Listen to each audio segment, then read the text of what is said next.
우리는 암이라는 이야기를 들으면 당황하고 어떻게 해야 할 바를 모릅니다. 오늘은 암 중에서 혈액암이라고 하는 특별한 암에 대해서 소개하고자 합니다. 암은 정상 씨앗세포가 발암물질, 여러 가지 방사선, 자외선, 바이러스, 화학물질 등의 발암물질들의 자극을 받으면 유전자들이 연속적으로 돌연변을 일으켜서 암 씨앗세포로 변화합니다.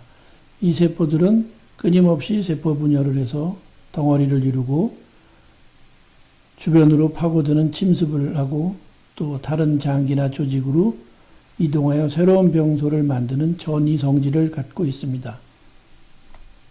암세포들이 자라나는 모습은 태아가 자라는 곡선과 매우 유사합니다. 처음에는 하나의 암세포가 자랄 때 천천히 자라다가 어느 단계에서 갑자기 빠르게 성장을 합니다. 그리고 다시 천천히 자라게 됩니다. 우리가 보통 말기암이라고 하면 암세포 수가 10의 12승계, 무게로 치면 1kg 정도가 된다고 합니다. 이 암을 암 제거 수술이나 항암 치료, 방사선 치료, 최근에 많이 되는 면역 치료를 하게 되면 10,000분의 1 정도로 줄어서 더 이상 눈에 보이지 않는 암으로 됩니다. 이런 단계를 임상적 관해라고 부릅니다. 그러나 임상적 단계에 들어와 있어도 아직도 많은 수의 암이 남아있게 됩니다. 이러한 것들은 추가 치료로 이식을 통해서 충분히 더 줄이게 되고 10의 3승 정도, 1000개의 암세포 미만이 되면은 우리 몸의 면역 기능이 이를 제거하는 결과를 낳게 됩니다. 암은 눈으로 봤을 때 크게 두 가지로 구분합니다. 암이 많이 커지면 단단한 덩어리를 형성하기 때문에 그것을 고형암이라고 합니다. 대부분의 암들이 자라나면 고형암으로 자라게 됩니다. 그러나 액상암은 액체 상태인 혈액과 골수 속에 들어있어서 일정한 형태를 보일 수가 없습니다. 혈액암이 바로 액상암을 대변합니다. 현미경으로 암을 들여다보면 두 가지로 나눠진다. 하나는 양성종양, 다른 하나는 악성종양입니다. 양성종양은 생명에 큰 문제를 일으키지 않는 경우가 대부분이고 악성종양은 바로 암입니다. 이거는 조기에 치료를 하지 않으면 재발 이런 과정을 거쳐서 사망에 이르게 됩니다. 악성종양은 상피암과 육종으로 구별을 합니다. 상피암은 대부분의 우리가 알고 있는 암들이 여기에 해당이 되고 육종은 근육이나 뼈 이런 곳에 생기는 암들을 얘기하는데 과거에는 혈액암을 이 부류에 놓지만 지금은 별도로 구분하고 있습니다.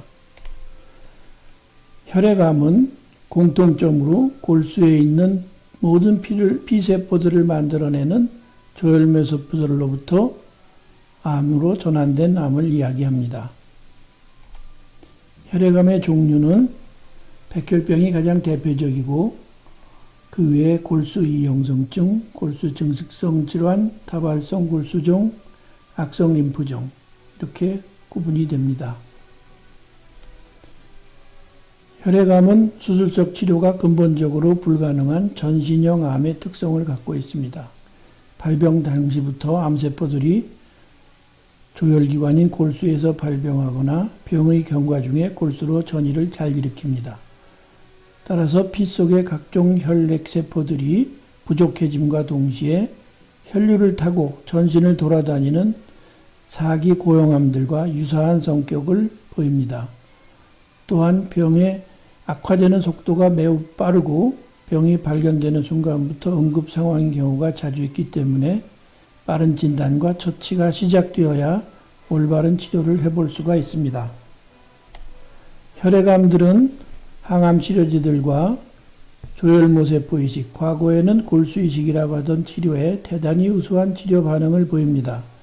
모든 암이 그렇지는 않지만 혈액암 환자들에서는 적지 않은 사람들이 항암 치료만으로도 완치에 이르는 경우가 자주 있습니다.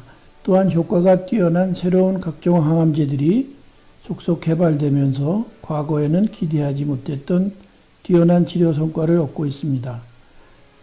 지사량 수준의 고용량 항암제를 투여하고 전신의 방사선을 조사해서 암세포들을 모두 제거한 다음 건강한 다른 사람 또는 환자 자신의 골수나 말초혈액에 있는 조혈모세포들을 정맥으로 수혈하듯이 주입해서 새롭게 조혈 기능이 회복되고 동시에 면역이 새롭게 구성돼서 미세하게 남아있는 암세포들을 끊임없이 파괴하도록 하는 골수이식이 혈액암을 완치에 이르도록 하는 유일한 치료수단입니다.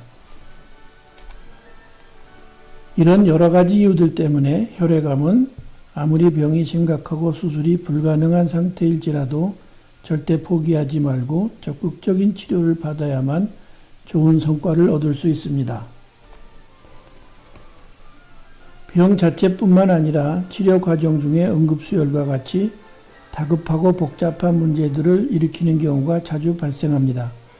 따라서 전문적인 집중 관리를 하기 위한 진료 간호팀, 진료 지원팀의 완전한 구성과 무균 격리실과 같은 특수 필수 시설과 함께 조혈모세포 이식을 위한 전신 방사선 치료 장비, 그리고 세포 초저온 냉동 보관 장비 등을 갖추고 있어야 할 것입니다.